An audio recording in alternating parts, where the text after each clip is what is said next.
Les amis, bonjour à tous. Aujourd'hui, je souhaiterais faire un point, faire une vidéo spéciale sur ce qui se passe aujourd'hui en France, la gravité de la situation et à mon sens, la seule alternative pour que l'on puisse sortir de ce fardeau. Donc je sais qu'il y a des gens qui connaissent ce mouvement et qui sont réticents et je voudrais, par le biais de cette vidéo, montrer précisément que justement, il n'y a pas de réticence à avoir. Et que, à mon avis, à moins que quelqu'un me montre avec une baguette magique une autre solution possible que celle-ci, nous devons à tout prix nous investir et agir dans ce sens-là, parce que ce qu'il arrive à nos agriculteurs va être de pire en pire et ça risque de s'aggraver. Je vais même vous citer quelques chiffres et vous allez voir que ça laisse de quoi réfléchir. Enfin, avant de commencer ce sujet, je reviens sur la cagnotte de monsieur Fabrice Lavelle, vous savez, cet éleveur de chèvres dont nous nous occupons de sa cagnotte depuis le début du mois. Tous les mois, nous prenons en charge une cagnotte, alors ça vous le savez, je vais le rappeler dans cette vidéo, le fonctionnement, pourquoi et comment les gens sont sélectionnés par exemple. Donc pour ce matin, monsieur Lavelle, sur 18 000 euros qui doivent être réunis pour sa cagnotte, est à 6 081 euros. Donc nous avons atteint le tiers et nous sommes presque à la moitié du mois. Donc nous sommes un petit peu en dessous de la moyenne qu'il faudrait faire. Donc toutes les personnes qui sont susceptibles de pouvoir participer à cette cagnotte, je vous propose de le soutenir afin d'aider un agriculteur supplémentaire, un éleveur plus précisément dans ce cas-là. Je rappelle que nous en avons aidé plus d'une douzaine depuis le début de l'année, depuis janvier. En fait, ce mouvement, pour ma part, a commencé le 4 janvier. Nous avons réussi à remplir tous les objectifs de tous les agriculteurs que nous avons aidés. Le plus compliqué, ça a été M. Reynaud, dont nous avons fini sa cagnotte le mois dernier, mais qui a quand même atteint une somme conséquente, plus de 43 000 euros. Donc, nous avons réussi quand même quelque chose de bien. Et ce mois-ci, M. Lavelle, qui propose des produits cosmétiques pour la maison, c'est-à-dire des savons solides, savons liquides, lessive et aussi shampoing. Tout ça à base de lait de chèvre et qui est meilleur que ce que nous pouvons trouver dans les supermarchés. Donc, je vous propose à tous de soutenir M. Lavelle. Vous pouvez participer sur sa cagnotte qui est dans la description et vous pouvez aussi me contacter sur mon email pour lui envoyer un chèque ou pour faire un virement bancaire. Maintenant, je vais en revenir à mon mouvement. En fait, je voulais faire une vidéo un petit peu spécifique, reparler de tout ça, réexpliquer comment ça fonctionne et parler un petit peu des pièges dans lesquels il ne faut pas tomber. Donc voilà, je vais tout reprendre. En gros, ce que nous faisons, tous les mois, nous prenons en charge une cagnotte financière pour aider à soutenir des agriculteurs qui sont en train de s'écrouler. Donc certaines personnes me reprochent que cette chaîne, on pourrait m'appeler Monsieur Cagnotte, mais c'est pas le coup de la cagnotte. Quand je parle tous les jours de ces 10 euros d'investissement pour participer, pour soutenir les agriculteurs, en fait, c'est l'idée de s'imprégner d'une forme de solidarité. C'est s'investir dans un mouvement, dans quelque chose qui n'est pas spontané, qui se répète tous les mois et qui montre qu'on adhère à un principe, à une façon d'agir. Donc, pour adhérer à une façon d'agir, il faut que ce soit convaincant et c'est ce que je veux faire avec cette vidéo. Donc, ce que je propose à tout le monde, c'est de participer à une petite somme d'argent à partir de 10 euros par mois, de soutenir les cagnottes en cours que nous faisons et d'aider ces agriculteurs à sortir de la difficulté dans laquelle ils se trouvent. Ce que je voudrais rappeler, c'est qu'aujourd'hui, nous sommes dans une extrême difficulté au niveau de la France en ce qui concerne la paysannerie de manière générale. Et cela va en s'aggravant parce que depuis le printemps, depuis mai, surtout le mois de juin, juillet, août, depuis quelques temps, ma vidéo d'hier parle justement de ceci, qu'il va y avoir une aggravation qui va se répercuter sur l'automne et sur les années suivantes. Donc là, je considère que le système s'est réellement retourné contre nous et qu'il a passé la seconde vitesse. Donc là, ça va beaucoup plus vite. Il y a de plus en plus d'agriculteurs qui vont très mal. Je voudrais vous donner un chiffre qui est très important que j'ai relevé ce matin. En l'an 2000, il y avait 664 000 agriculteurs, paysans, on va dire, en France. 664 000 en l'an 2000. Moins de 350 000 aujourd'hui, en 2026. C'est presque la moitié en 25 ans des éleveurs qui ont disparu. Soit qui ont fermé leur boutique et qui ont complètement arrêté, soit qui se sont levés, je ne veux pas dire des mots compliqués, mais qu'ils ont arrêté de vivre. Mais dans tous les cas, c'est plus de 300 000 agriculteurs qui ont disparu en 25 ans. Plus de 300 000 en 25 ans, presque 50% de toute l'agriculture française qui a disparu en 25 ans. Et cette tendance est en train de continuer. Là, avec ce qui s'est passé ces derniers temps, quand vous voyez ces canicules les unes derrière les autres qui ont fait que les éleveurs, les agriculteurs ne pourront pas avoir les récoltes qui étaient prévues, vous savez qu'ils travaillent surtout l'été et que c'est le rendement de ce qu'ils font pendant la belle saison qui va faire leur chiffre d'affaires sur l'année, je ne vous raconte pas le nombre d'agriculteurs qui vont se retrouver dans une difficulté extrême. Et certains devront peut-être même arrêter leur activité par rapport à ce qui vient de se passer parce qu'ils ne sont soutenus par personne. Ensuite, c'est la même chose pour l'élevage.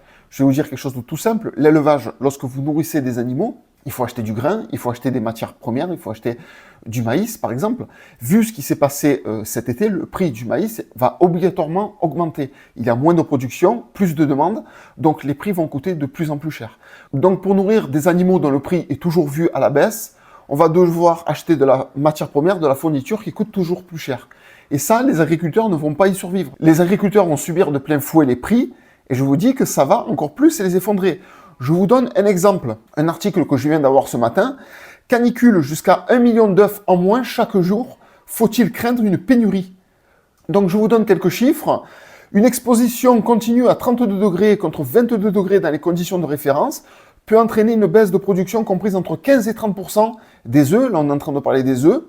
Ce qui fait que la diminution atteint 25% depuis début juin en œufs. Donc il risque d'y avoir des pénuries d'œufs sur la France. Donc qu'est-ce qu'on va faire? On va importer des œufs de pays voisins, comme l'Ukraine, qui vont remplir les rayons. Non seulement vous allez manger de la saleté, mais en plus de ça, tous les producteurs d'œufs aujourd'hui sont extrêmement tendus et vont avoir encore plus de difficultés à vivre de leur production d'œufs, parce que moins de production, moins de chiffre d'affaires, des poulets qui sont toujours là, ils font moins d'œufs, mais ils sont toujours là, et ces poulets, il faut les nourrir. Et le grain pour nourrir les poulets va coûter de plus en plus cher, donc le prix des œufs, lui, ne bouge pas, n'augmente pas, et ce sont de nombreuses fermes qui produisent des œufs qui risquent de disparaître les unes derrière les autres.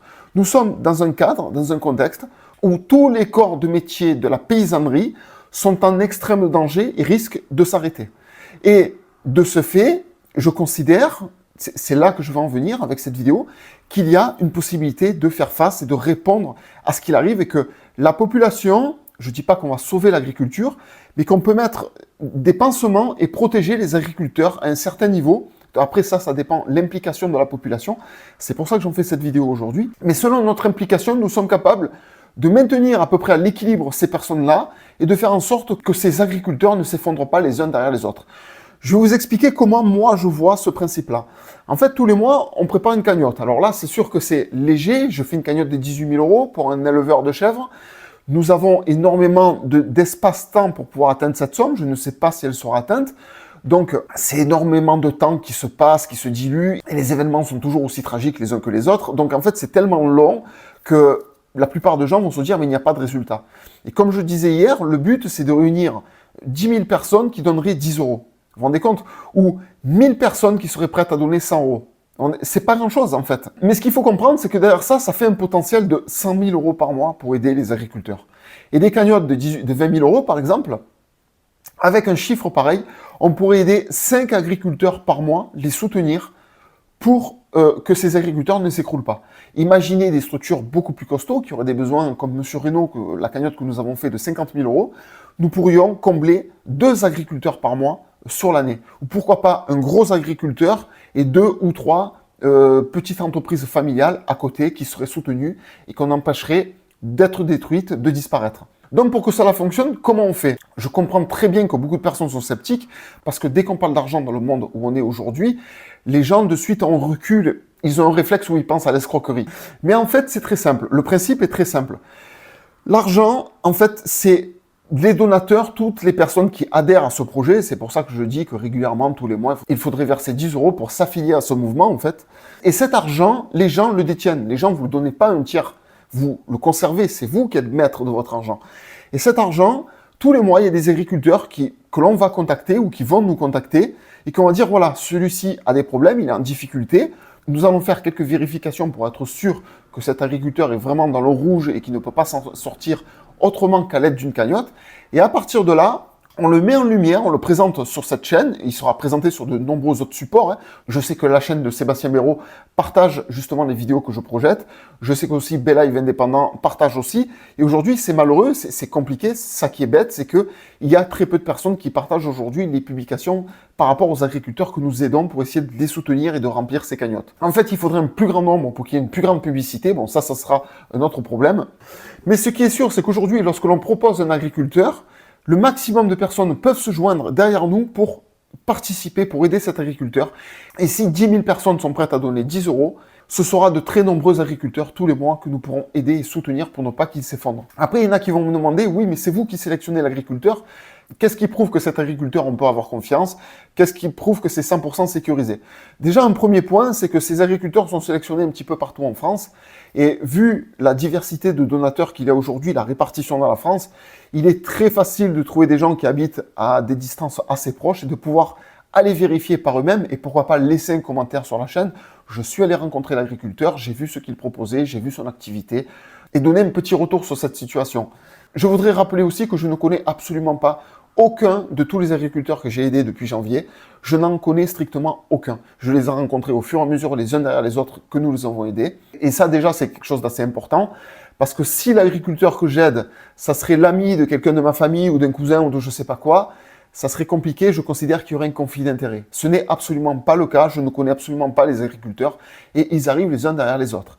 Un autre point que je voulais souligner, c'est que, par exemple, l'agriculteur que je compte soutenir le mois prochain, c'est quelqu'un qui m'a été suggéré par un abonné de ma chaîne. Et c'est le but de ce que je voudrais faire. C'est pas moi qui vais choisir les agriculteurs qui les décident, qui disent c'est lui, c'est pas lui.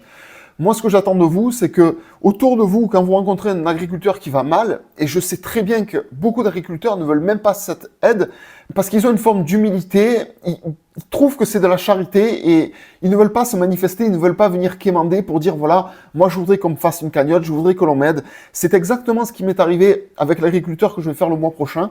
C'est quelqu'un qui m'a partagé, en fait, ses coordonnées, qui m'a dit, contactez-le, parce qu'ils sont en grande difficulté, c'est quelqu'un qui achète chez eux, qui les connaît, donc qui peut témoigner de la qualité de ce qu'ils font. Et cette personne m'a dit, mais ils ne voudront jamais vous envoyer un email ou vous appeler pour vous dire, voilà, moi je voudrais faire une cagnotte, est-ce que vous pouvez me soutenir? Il y a beaucoup d'agriculteurs qui se comportent comme ça.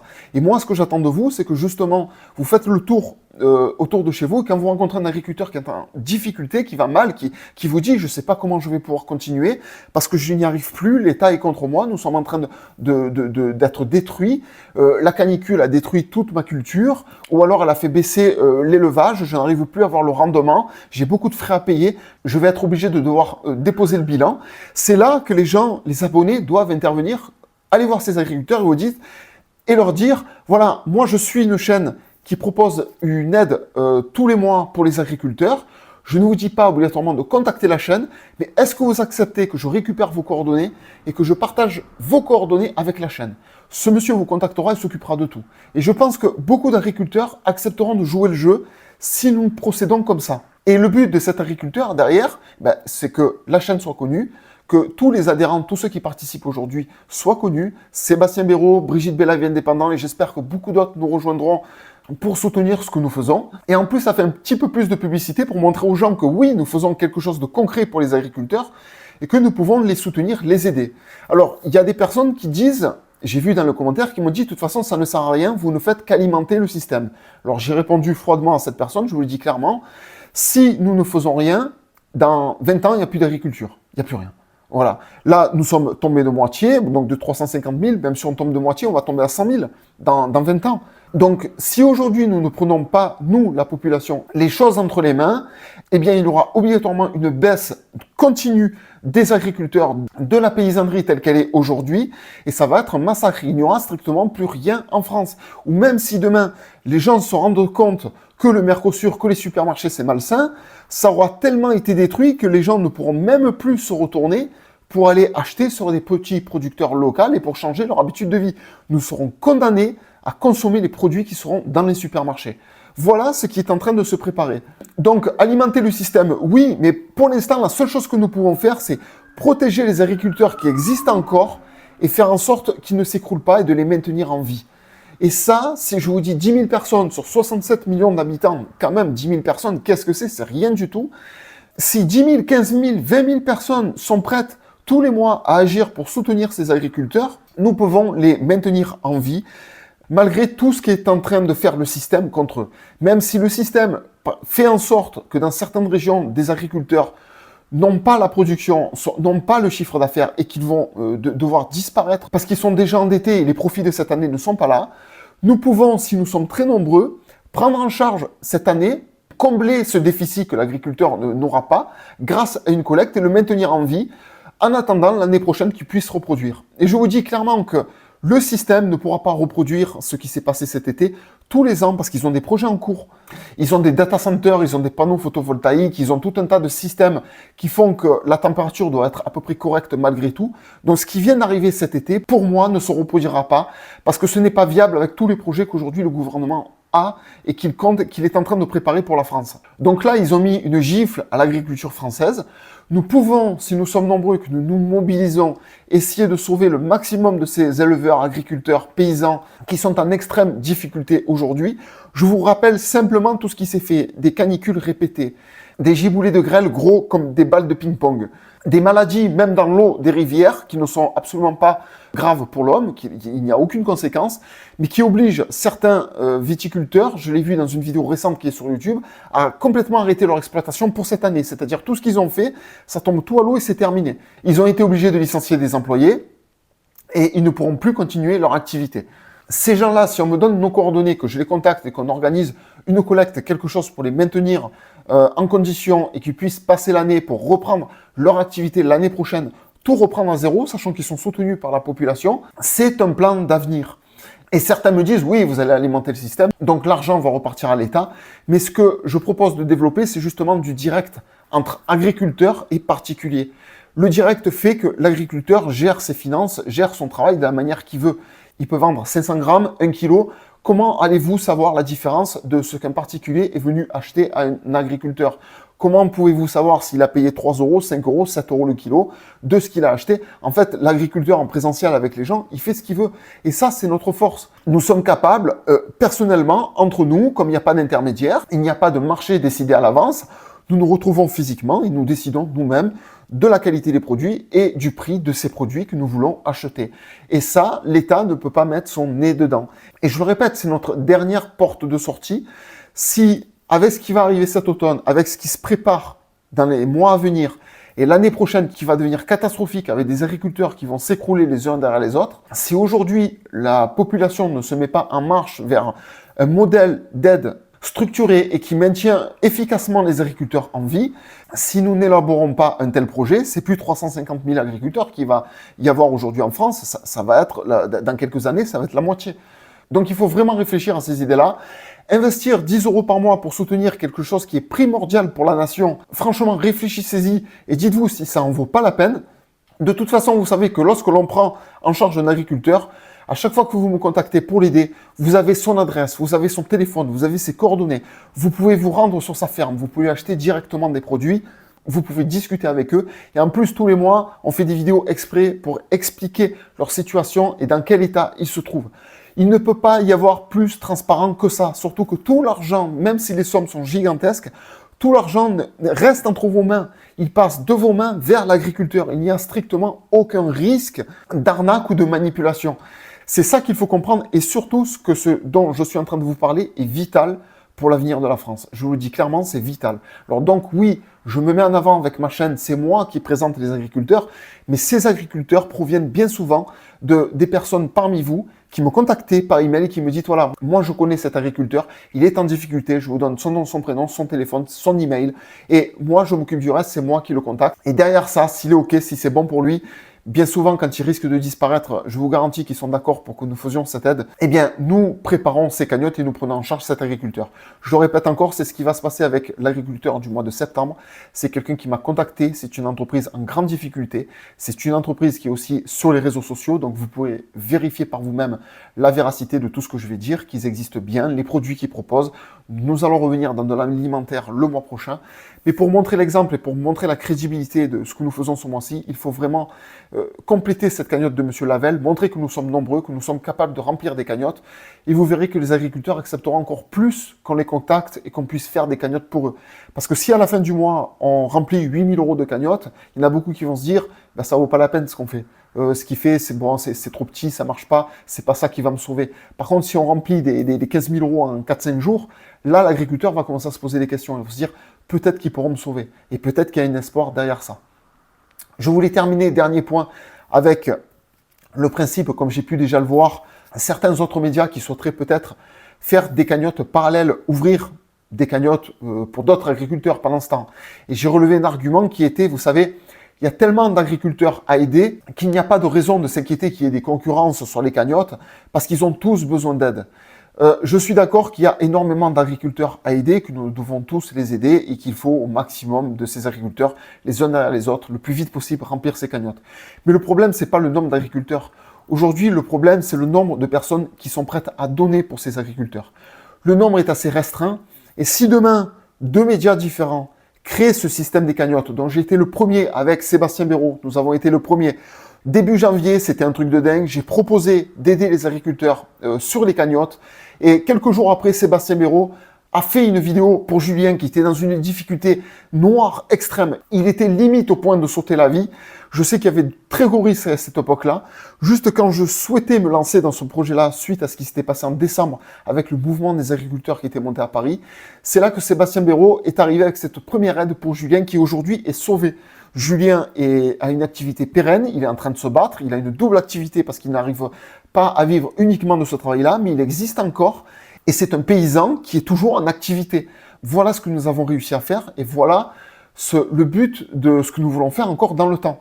Donc si aujourd'hui il y a une cagnotte parallèle qui s'exerce et vu le peu de nombre de donateurs qui sont prêts à jouer le jeu, ça va représenter une difficulté supplémentaire pour remplir cette cagnotte. Le but, c'est de ne pas faire des cagnottes en parallèle. Le but, c'est de faire des cagnottes les unes derrière les autres pour aider ces agriculteurs et le plus vite possible. Bien sûr que le but, c'est que ces cagnottes soient remplies le plus rapidement possible. Mais s'il y a des cagnottes en parallèle, au lieu d'avoir des cagnottes les unes derrière les autres, ça va représenter une difficulté supplémentaire qui va causer préjudice aux agriculteurs. Donc le but, c'est quoi? Le but, c'est de faire des cagnottes et de faire le beau et de montrer « moi, je remplis des cagnottes » ou le but, c'est de dire il y a des agriculteurs qui vont mal, il faut les soutenir et il faut que tous les mois, nous arrivions à remplir ces objectifs et que ces agriculteurs soient sortis d'affaires. Voilà, c'est pour cela que je vous demande au maximum de remplir cette cagnotte de Monsieur Lavelle et de la terminer le plus vite possible pour que nous puissions passer à ce prochain agriculteur. Je vais prendre contact prochainement avec le prochain qui devra suivre une fois que celle-ci sera terminée ou sinon, ça sera début du mois de septembre, mais ça serait dommage que nous attaquions la prochaine cagnotte sans avoir pu terminer complètement celle de ce mois-ci. Donc je sollicite votre soutien au maximum pour aider Monsieur Lavelle et j'espère que ce message fera boule de neige et qu'il incitera de plus en plus de personnes pour ce mois-ci, pour les mois à venir, à soutenir les agriculteurs qui vont nous contacter, que nous allons contacter parce que je vous garantis qu'il y en a de plus en plus qui vont se rajouter et que nous ne pourrons pas sauver tout le monde. Donc je vous remercie de votre écoute, je vous remercie de cette prise de conscience. Je vous souhaite donc une très bonne journée. Je vous dis à demain. Bojack.